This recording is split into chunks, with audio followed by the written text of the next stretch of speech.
Muy bien, relaciones métricas en el triángulo oblicuo ángulo, ¿no? Y en los cuadriláteros. Tenemos ahí, hemos visto los teoremas que vamos a analizar o que estamos viendo. Hemos visto el teorema de las proyecciones, teorema de Euclides, teorema de Stewart, teorema de Herón, teorema de la bisectriz, teorema de la mediana y ley de cosenos. En los cuadriláteros hemos visto teorema de Euler, solamente lo hemos, digamos, mencionado de forma rápida. Ahora vamos a ver en forma general. Vamos a ver el teorema de Marlin, el teorema de Chadú, el teorema de Paquet, el teorema de Vieta y entre otros teoremas más, ¿no? Muy bien, repasando de forma rápida, hemos visto aquí el teorema de las proyecciones, ahí está. Simplemente es diferencia de cuadrados prácticamente, ¿no? Entre la hipotenusa y el cateto, digamos, adyacente, ¿no? Para cada uno de los triángulos rectángulos. Teorema de Euclides, había dos casos. Cuando el ángulo era agudo, era menos. El lado opuesto al cuadrado es igual a la suma de los cuadrados de los dos lados que forman el ángulo, menos dos veces el lado por la proyección que forma ese lado que está más cerca al ángulo, ¿no? Es el caso cuando el ángulo es menor a 90 grados. Cuando el ángulo es mayor que 90 grados, simplemente cambia el signo es más, ¿no? Eso es debido a que la altura va a estar en la parte externa de la región triangular. ¿Qué más? Teorema de Stewart, bueno, el teorema de Stewart era el más complicado, digamos así, básicamente es para hallar una cebiana, ¿no? Dice la cebiana al cuadrado por el lado donde cae la cebiana es igual a la suma de los cuadrados de cada uno de los lados, pero multiplicado en forma cruzada con los segmentos que forma la cebiana, ¿no? O sea, c cuadrado con f, a cuadrado con e. Esos valores se suman y eso se le quita el producto de los segmentos determinados por esta cebiana, o sea, e por f, y todo el lado, en este caso AC, que corresponde al lado B. Muy bien, ahora vamos al siguiente teorema. Teorema de Herón era para calcular las alturas, simplemente hay que calcular el semiperímetro de la figurita y luego reemplazar en esta formulita, ¿no? 2 sobre el lado donde cae la altura, o sea, en este caso B, por la raíz cuadrada de semiperímetro por la diferencia de semiperímetro con cada uno de los lados, ¿no? P menos A, P menos B, P menos C. Tener presente que el semiperímetro es A más B más C sobre 2, ¿no? Donde A, B y C son los lados del triángulo. ¿Qué más tenemos por aquí? El teorema de la mediana, ¿no? El teorema de la mediana era básicamente cuando la línea trazada era una línea mediana. Entonces se va a cumplir que la suma de los cuadrados de los lados que están, digamos, próximos a la línea mediana es igual a 2 veces la longitud de la mediana al cuadrado más el cuadrado de la longitud del lado donde cae la mediana entre 2, ¿no? Ahí. Es el teorema de la mediana. ¿Qué más hemos visto? Hemos visto el teorema de la bisectriz, había dos casos, la bisectriz interior y la bisectriz exterior, ¿no? Para el caso de la bisectriz interior al cuadrado es igual al producto de los lados que forman la bisectriz, menos el producto de los dos segmentos, digamos, que se determina en el tercer lado por la bisectriz, ¿no? Ese es el lado de la bisectriz al cuadrado. En el caso de la bisectriz exterior es simplemente cambiar de signo, ¿no? Ahí está. La bisectriz al cuadrado, ojo que es esta de acá, va a ser igual al producto de todo este segmento por la parte externa menos el producto de los lados A y C. ¿Correcto? Eso hemos mencionado la sesión anterior. ¿Qué más hemos visto? La ley de cosenos. La ley de cosenos. ¿Cómo era la ley de cosenos? Ahí está. Tenemos un triangulito ABC, cuyos lados son A, B y C, y tomamos como referencia uno de los ángulos. Puede ser alfa, puede ser beta, puede ser teta. ¿De acuerdo? Entonces, ¿qué se va a cumplir? Vamos a ver. Si tomamos como referencia teta, sería c al cuadrado va a ser igual a al cuadrado más b al cuadrado menos el doble producto de a por b por el coseno de teta. ¿De acuerdo? Así vamos a encontrar esta relación. Bueno, la ley de cosenos proviene de usar el teorema de Euclides, por si acaso. En el teorema de Euclides se genera la ley de cosenos, ¿no? Haciendo un pequeño reemplazo nada más. Un pequeño cambio, digamos así. Muy bien, entonces eso es lo que tenemos hasta aquí. Hasta aquí nosotros estamos viendo las relaciones métricas en el triángulo oblicuo-ángulo. Son las propiedades fundamentales. Muy bien, a partir de aquí ya nos corresponde tocar lo que, digamos, corresponde a esta sesión, que es las relaciones métricas en el cuadrilátero. Obviamente también hay elementos importantes, ecuaciones importantes, relaciones importantes que nosotros obviamente vamos a desarrollar, vamos a mencionar, ¿no? A ver, vamos a ver. Tenemos acá relaciones métricas en el cuadrilátero. Ya hemos visto este teorema, pero lo vamos a mencionar nuevamente, ¿no? Se llama el teorema de Euler. Es el primer teorema, es un teorema fundamental. ¿Qué dice este teoremita? Dice lo siguiente, ¿no? Dice que en todo cuadrilátero se va a cumplir que la suma de los cuadrados de las longitudes de sus cuatro lados es igual a la suma de los cuadrados de las longitudes de sus dos diagonales más 4 veces la longitud del segmento que une los puntos medios de las diagonales. A ver, vamos a ver. Dibujito siempre nos expresa mejor la idea. Ahí está, ¿no? Tenemos las diagonales AC y BD, los lados AB, BC, CD y D, o perdón, DA, miden A, B y C y D respectivamente, ¿no? Minúsculas. Entonces tenemos acá A cuadrado más B cuadrado más C cuadrado más D cuadrado, que es la suma de los cuadrados de los lados, es igual a la diagonal 1, AC elevado al cuadrado, más la diagonal 2, BD elevado al cuadrado. Pero a eso le tengo que agregar 4 veces la longitud del segmento MN, que vale X, elevado al cuadrado, donde M es punto medio de la diagonal AC y N es punto medio de la diagonal BD. Así vamos a calcular el teorema de Euler, ¿no? Así lo vamos a encontrar o lo vamos a usar en todo caso, ¿correcto? Famoso teorema de Euler. ¿Qué más tenemos nosotros? ¿Qué otros teoremas necesitamos analizar? Vamos a ver, veamos el siguiente teorema. Se llama el teorema de Marlen. El teorema de Marlen tiene dos casos. El teorema de Marlen es exclusivo para los rectángulos. Ojo, para los rectángulos. El anterior teorema, el teorema de Euler, se cumple en cualquier cuadrilátero. No interesa su naturaleza. Basta que sea un cuadrilátero, se va a cumplir el teorema de Euler. En cambio, el teorema de Marlen no. Es exclusivo para los rectángulos. Ojo, si no es rectángulo, obviamente no se va a cumplir. Ahí está, tenemos acá un rectangulito, se ubica un punto interior, mira, el punto interior, y se une con los cuatro vértices del rectángulo, A, X, Y y B.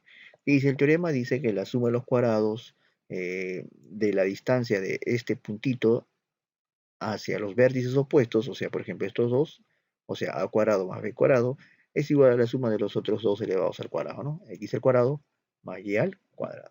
Eso es lo que dice el teorema de Marley. Este teorema se cumple si el punto es interior. Pero ¿qué pasa si el punto es exterior? Ajá, viene el segundo caso del teorema de Marley.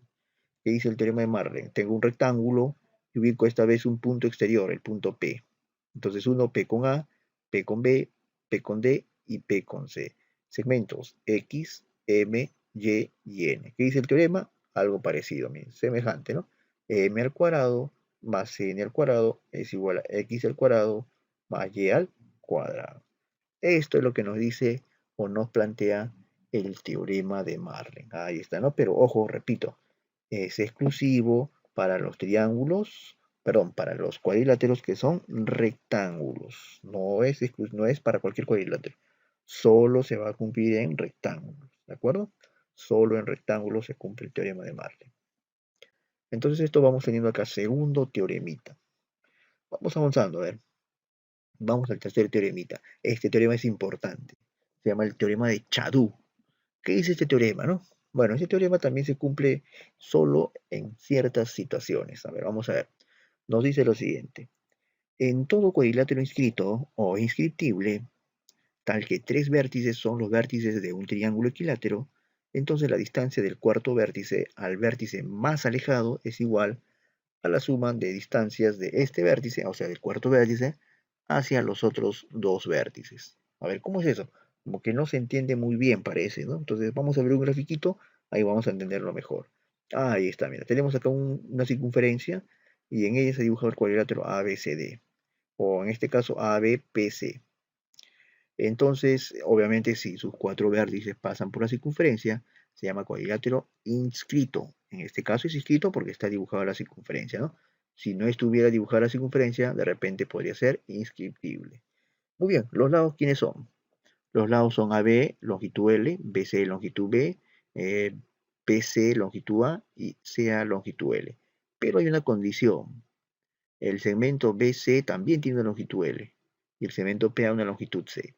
Observamos que ABC es un triángulo equilátero, justo lo que nos condiciona el problema, lo que nos pide el teorema, perdón, el teorema. El teorema nos condiciona que tres de sus vértices, en este caso A, B y C, formen un triángulo equilátero. Si eso sucede, entonces se puede aplicar el teorema de Chadú. ¿Qué dice el teorema de Chadú? El teorema de Chadú dice algo muy sencillo, algo muy fácil. Nos dice que se va a cumplir que el segmento AP, que vale C, va a ser igual a la suma de los segmentos A y B. O sea que C va a ser igual a A más B. Ahí está, eso es lo que menciona nuestro teorema de Chadú. Pero repito, nuevamente, el triángulo ABC tiene que ser equilátero. Si ABC no es equilátero, obviamente no se va a cumplir el teorema de Chadú, ¿de acuerdo? Eso es lo que se va a cumplir. Muy bien, avanzamos un poquito más. Vamos a nuestro cuarto teoremita. Se llama el teorema de Vieta. Este teorema también es muy importante. Este teorema es muy importante. Muy bien, entonces vamos a ver. Tenemos lo siguiente. ¿Qué dice? En todo cuadrilátero inscrito o inscriptible. Mira, nuevamente, cuadrilátero inscrito o inscriptible. A ver, vamos a ver. ¿Qué dice este teorema? Dice, a ver, tenemos acá el dibujito, una circunferencia, que hemos dibujado un cuadrilátero, solamente que hemos señalado aquí A, B, C y D. Y las diagonales son X y Y. ¿Qué dice el teorema de Vieta? Nosotros hemos visto, por ejemplo, el teorema de Ptolomeo, que también es parecido, ¿no? También usa las diagonales y los lados, ¿no? Y acá es algo parecido. El teorema de Ptolomeo era una relación entre las diagonales, ¿no? Muy bien, el teorema de Vieta también es relación entre diagonales. Dice lo siguiente, ¿no? Dice, si dividimos la diagonal X entre la diagonal Y, esa división va a ser equivalente a multiplicar A por D. Mira, ojo, los lados que forman la diagonal X, A por D y B por C, se multiplican y obviamente los resultados se suman. Todo eso va a ser equivalente a dividir, ¿qué cosa? A dividir este valor con el producto de los elementos que forman la diagonal Y. A por B más C por D. Ahí está, ¿no? Así se va a calcular la proporción y esto se llama el famoso teorema de Vieta. Ahí está. Bueno, es un poco de repente complicado aprenderse, ¿no? Pero bueno, nos va a ayudar para resolver varios problemas. El teorema de Vieta. Muy bien, cuarto teorema ya tenemos ahí enunciado, ¿no? Vamos a nuestro quinto teorema. Se llama el teorema de Paquin. ¿Qué es este teorema? El teorema de Paquin. El teorema de Paquin es algo parecido al teorema de Vieta, pero digamos que es más corto, ¿no? Más sencillo. Ahora vamos a ver qué dice. En todo cuadrilátero inscrito o inscriptible se cumple. Vamos a ver. Tenemos acá nuevamente, ¿no? Lados del cuadrilátero A, B, C, D, diagonal X, diagonal Y. La división de las dos diagonales, mira, nuevamente la división es igual al producto de A por D entre el producto de B por C. Ahí está, eso es lo que nos dice el teorema de Paquin, ¿no? Teorema muy importante entonces, ¿no? Nos va a reducir las operaciones y los cálculos. Ahí está, ¿no? Muy bien, eso es lo que nos dice el teorema de Paquin. Quinto teorema entonces. Vamos avanzando, vamos a nuestro sexto teorema. Ahí está, teorema de Arquímedes y Faure. A ver, ¿cómo es esto? Arquímedes y Faure. Hay dos teoremas en otras palabras, ¿no? Vamos a ver, ¿qué nos dice el teorema de Arquímedes primero? El teorema de Arquímedes me dice en todo cuadrilátero de diagonales perpendiculares. Ojo, diagonales perpendiculares. Si las diagonales no son perpendiculares, no se va a cumplir ese teorema. Por ejemplo, el rombo tiene diagonales perpendiculares, ¿no? Ahí puede ser que se cumpla, ¿no? ¿Qué dice? Ahí está, mira, un cuadrilátero, las diagonales forman ángulo recto. Entonces se va a cumplir lo siguiente. La suma de los cuadrados de los lados opuestos, o sea, AB cuadrado más CD cuadrado, es igual a la suma de los otros dos, ¿no? BC cuadrado más AD al cuadrado. Ahí está, es lo que dice el teorema de Arquímedes. Ahí está, ¿no? Mira, Arquímedes, otra vuelta presente en esta parte de la geometría, ¿no? Muy bien, nos falta el teorema de Faure. El teorema de Faure dice lo siguiente. Otra vuelta. Tenemos esta vez, en realidad es un cuadrilátero, no solo que no se ha dibujado.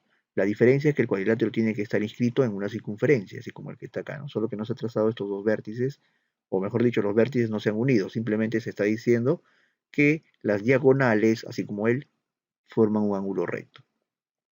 Y en las diagonales se determinan cuatro segmentos, A, B, C y D. Y el radio de la circunferencia es R mayúscula. ¿Qué se cumple según el teorema de Faure? Se cumple lo siguiente. Se cumple que la suma de los cuadrados de A, B, C y D es igual a 4 veces la del circunradio, o simplemente el radio de esta circunferencia, ¿no? Ahí está nuestro teorema de Faure. A cuadrado más B cuadrado más C cuadrado más D cuadrado es igual a 4 veces R al 4 veces R al cuadrado. Ahí está, ¿no? Eso es lo que vamos teniendo nosotros. ¿Correcto? El teorema de Faure, ¿no? Muy bien. Sexto teorema, entonces ya tenemos analizado.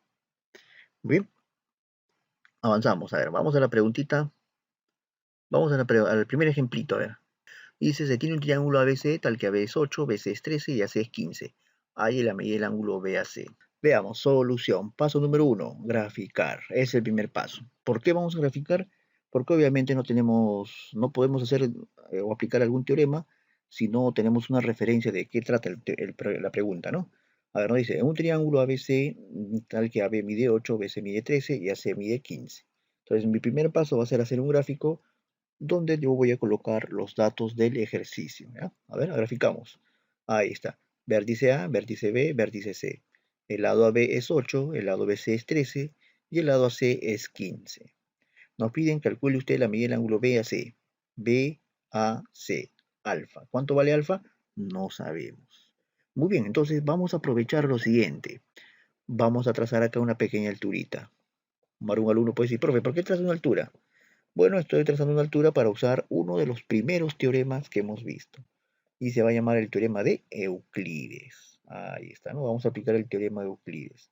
A ver, mírame. Trazamos la altura BH y acá vamos a tener un segmento X que yo no sé cuánto vale. ¿Qué pasaría si X vale, no sé, 4? Entonces, al toque ya puedes conocer el valor de alfa, ¿no? Recuerda que el objetivo es alfa. Si X vale, no sé, algún otro valor de repente conocido, podríamos encontrar el valor del ángulo alfa, ¿no? Entonces vamos a ver, veamos. Paso número 1, aplicar el teorema de Euclides, ¿no? En el triángulo ABC. ¿Qué dice el teorema de Euclides? Lado opuesto al angulito agudo, se supone que este es un angulito agudo, estoy asumiendo que es agudo. Entonces será 13 al cuadrado, va a ser igual a 8 al cuadrado, más 15 al cuadrado, menos el doble de x por 15, o 15 por x. Y eso es lo que se está poniendo acá, ¿no? Ese es el teorema de Euclides. Hacemos los cálculos, tenemos acá, como yo quiero x que sea positivo, acá ya sabemos que nos sale 30, ¿no? Por lo tanto lo pasamos a sumar 30x. 64, 225 y 169 pasa a restar. Hace las operaciones y queda que 30x igual 120, por ello x vale 4. Entonces a veces es importante analizar la situación, ¿no? Hacemos los cálculos y hemos llegado a que x vale 4. ¿Quién es x? La proyección. ¿Nos piden x? No, nos piden alfa, la medida del ángulo BAC. Muy bien, ¿cómo hallamos alfa? Para ello nos guiamos en el triángulo rectángulo ABH. El triángulo rectángulo ABH o HB es notable, ¿no? Entonces la hipotenusa es 8 y el cateto adyacente es 4. Por lo tanto, la proporción es de 2 a 1. Entonces el ángulo alfa será 60 grados. Ahí está, ¿no? Respuesta al primer ejemplito, ¿no? Ahí está su compañero, le salió 60, muy bien. La respuesta es 60 graditos. Respuesta a la preguntita o al ejemplito número 1, ¿no? Ahí está, aplicando el teorema de Euclides. Una observación, no solamente con el teorema de Euclides sale, sino también sale con la ley de cosenos. Con la ley de cosenos también te va a salir, no hay ningún problema. Tendrías que aplicar, ¿no? De frente nomás.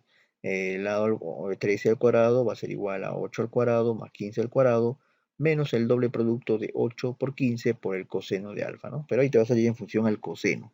Obviamente si despejas, ahí te tiene que salir coseno igual a 1/2. Ya está, ¿no? ¿De acuerdo? Está nuestro primer ejemplito, miren. Muy bien, entonces vamos avanzando, ¿no? Vamos avanzando. Segundo ejemplito. Ahí está, ¿no? Dice en la figura, ahí está la figurita, dice AB mide 2, BE mide 1 y EC es igual a 2 veces, EC es igual a 2 veces AE. Calcule X. AE es X y EC es 2 veces X. A ver, vamos a ver la solución. ¿Cómo sale este problemita? Veamos entonces, a ver, tenemos acá este triángulo. Acá hay un dato, el ángulo es de 90 grados, ¿ya? Hay que usar ese dato, ¿no? ¿Cómo se podría usar el ángulo de 90 grados? Por ejemplo, la mediana relativa a la hipotenusa. Podría ser, ¿no? Una opción. Una opción. Vamos a ver, muchachos, a ver. Entonces veamos la solución. Del gráfico se tiene lo siguiente. Ahí está, mira, justo lo que estábamos mencionando. Mira, trazamos este segmento BM, mediana relativa a la hipotenusa. Ahí está, BM, XX, acá la mediana BM, ¿no? Ahí está. ¿Cuáles eran los datos? AB mide 2, B mide 1 y nada más. No había otro dato más. Muy bien, entonces vamos a ver qué podemos aplicar acá, qué teoremas. Pero por lo menos ya sabemos aquí, mira, ve. Hemos aplicado la mediana relativa a la hipotenusa, nos ha salido X y acá este segmento también es X. Y si tú observas bien, BE también es una mediana. Otra mediana, o sea que en el triángulo ABM podríamos aplicar el teorema de la mediana, ¿no? Ahí está, el teorema de la mediana. Justo ahí está, ¿ves? Teorema de la mediana en el triángulo ABM. ¿Qué dice el teorema de la mediana? A ver, concéntrate. 2 al cuadrado más x al cuadrado, que son los dos lados que forman la mediana, va a ser igual al doble de la mediana al cuadrado, o sea, 2 veces 1 al cuadrado, más el lado donde cae la mediana, que es 2x al cuadrado sobre 2. Ya está. Ese es según el teorema de la mediana. Ahí está. Eso es lo que vamos teniendo nosotros. Entonces lo que vamos a hacer ahora es simplemente hacer cálculo. Entonces despejando aquí hacemos los cálculos. Obviamente acá nos sale 2x al cuadrado. Este x al cuadrado viene a restar. Acá es 4, le quitas los 2, sale 2. X al cuadrado igual a 2. Por lo tanto nuestra x es raíz cuadrada de 2. Ahí está, ¿no? Ya ve la respuesta para esta preguntita, la preguntita número 2, ¿no? Ahí está, ¿de acuerdo? Entonces, mira, solamente hemos aplicado dos teoremitas, básicamente. El primer teoremita, el de la mediana relativa a la hipotenusa, que dice que si yo trazo la mediana en un triángulo rectángulo relativa a la hipotenusa, la divide en su punto medio. Además, la longitud de esta mediana es igual a la mitad de la hipotenusa, ¿no? O sea, si todo era 2x, esta vale x. Y ahora sí, en el triángulo formado ABM hemos aplicado el teorema de la mediana, ¿no? Porque justamente la línea BE también llega al punto medio del lado AM, ¿correcto? Esto es lo que estamos observando. El resto ya es aplicación de los teoremas que ya se están explicando, ¿de acuerdo? Muy bien. Entonces, vamos a ver, avanzamos un poco más entonces, muchachos. Vamos a ver un ejemplo más, a ver, otro ejemplito. Ejemplito número 3. A ver, dice, en el gráfico BC es 8, CD es 4, AB es igual a BD, e igual a X, calcule el valor de X, ¿no? A ver, muy bien, a ver, veamos la solución, muchachos, ya estamos en el tiempo. Empezamos, a ver, solución, veamos. Según el gráfico tenemos lo siguiente. Vamos a aplicar el teorema de la bisectriz interior en la figurita. O sea, el teorema relacionado a la proporción, ¿no? Decimos AB es AD, como BC es a CD. ¿De acuerdo? Entonces decimos X es AD, como 8 es a 4. Si haces el cálculo, AD vale X sobre 2, ¿no? Despejando AD. ¿De acuerdo? X sobre 2. Muy bien, entonces este segmento que está acá, AD, sería X medios. Como es X medios, conozco el segmento AD, conozco el segmento CD, conozco el segmento BC, conozco el segmento AB, ya puedo aplicar el teorema de la bisectriz para calcular el valor de esta, ¿no? Entonces, ahora sí, segundo paso, teorema de la bisectriz. X al cuadrado, la bisectriz al cuadrado, va a ser igual al producto de los lados que forman la bisectriz, o sea, 8 por X o X por 8, menos el producto de los segmentos determinados en el tercer lado por la bisectriz, o sea, X medios por 4. Listo, el siguiente paso es solamente hacer los cálculos. Acá nos sale 2x y acá es 8x, ¿cierto? A ver, coteja bien. Y despejando vamos a tener el valor de la variable, ¿no? Entonces despejas ahí y tienes que nuestra x será igual a 6. Ahí está, ¿no? 6. A ver, cotejemos bien los resultados para verificar el valor solicitado, ¿no? Ahí está, ¿de acuerdo? Por lo tanto, nuestra x nos sale 6. Ahí está, ¿no? Muy bien. Respuesta entonces, 6 unidades, muchachos. Ya está. Respuesta a nuestra preguntita número 3. Ejemplito número 3, digamos así, ¿no? Muy bien. Entonces, ¿qué hemos hecho acá? Básicamente dos cosas. Primero, el teorema de la bisectriz, de la proporcionalidad, para encontrar el segmento AD que no se conoce, ¿no? Nos ha salido la mitad de X, aplicando la proporción.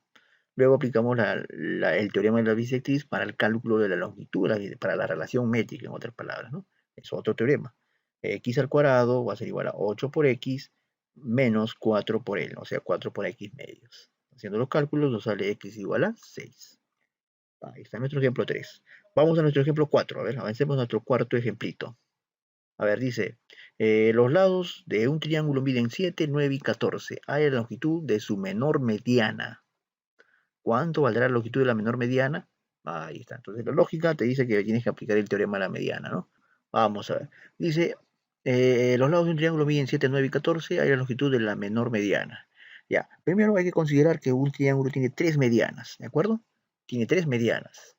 De las tres medianas, tengo que hallar una de ellas, la que sea la de menor longitud. ¿Cuánto valdrá? Bueno, no sabemos nosotros, no sabemos cuánto vale. Muy bien, el primer paso es representar el problema con un dibujo.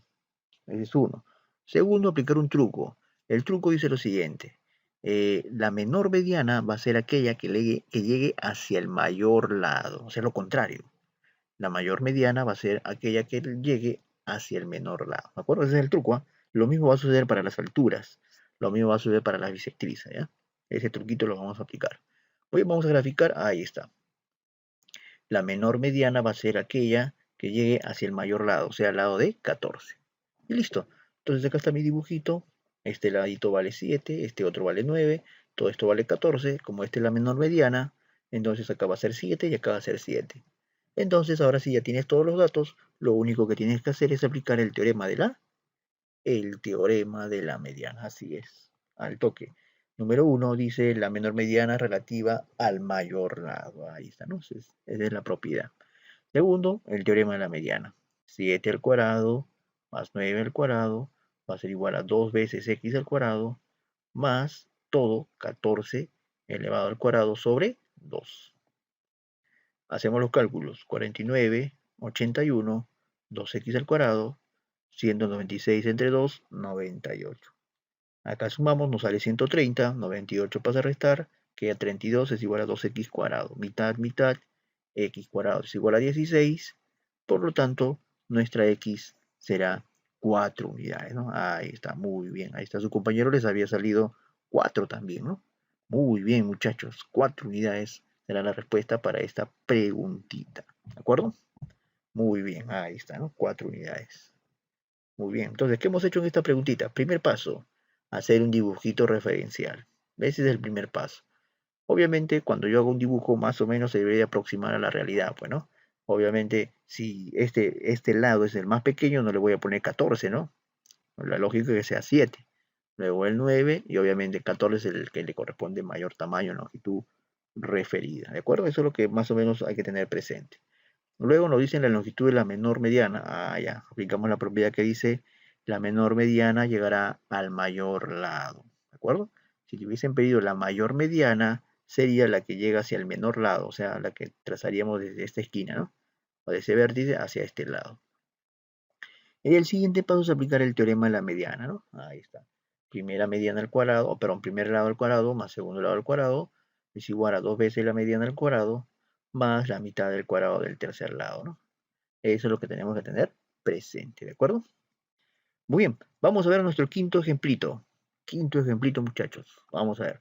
Quinto ejemplito dice, en un triángulo ABC se sabe que AB es 4, BC es 5 y BC es raíz cuadrada de 61. Ahí debe decir raíz cuadrada, solo que como no hay el símbolo, le he puesto así una V. Raíz cuadrada de 61. Ahí a la medida del ángulo BAC. Solución para esta preguntita. Ahí su compañero ha puesto 60. Vamos a ver. Vamos a ver cuánto sale. Vamos a ver, muchachos. Paso número 1, graficar. Ese es el primer paso. ¿Ah? Graficamos. Recuerda, un lado es 4, el otro lado es 5 y el tercer lado es raíz cuadrada de 61.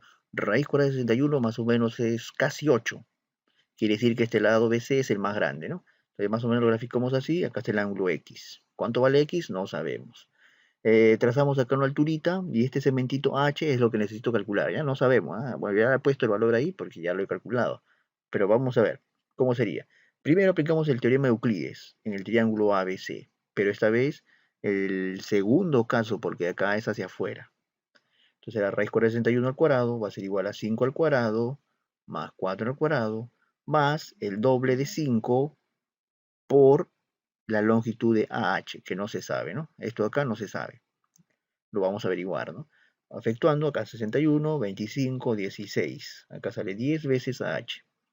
25 más 16 es 41, pasa a restar es 20. 20 es igual a 10 veces H, por lo tanto H vale 2. Si H vale 2, es lo que estamos poniendo acá, ¿no? Entonces el triangulito rectángulo, el triángulo rectángulo BHA es notable, ¿no? Con ello este angulito en A es 60 grados, BH. Pero no nos piden BH, nos piden BAC. Si él es 60, será el suplemento. Ahí está, 120 grados, ¿no? Y si tú aplicabas la ley de cosenos, también te iba a salir, inclusive con la ley de cosenos te va a salir que el coseno de este ángulo te va a salir menos un medio, negativo te va a salir. Y eso sucede porque justamente el coseno de 120 es menos un medio, ¿no? Ahí está, ¿no? Mira, ve. Aplicando las fórmulas trigonométricas. ¿De acuerdo, muchachos? Muy bien, muchachos. Entonces, por hoy día estamos completando acá estos ejemplitos, estos ejercicios, la parte teórica.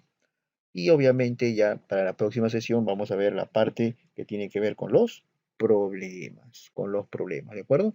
Ahí nos vamos a quedar hoy entonces, muchachos, y ya nos estamos viendo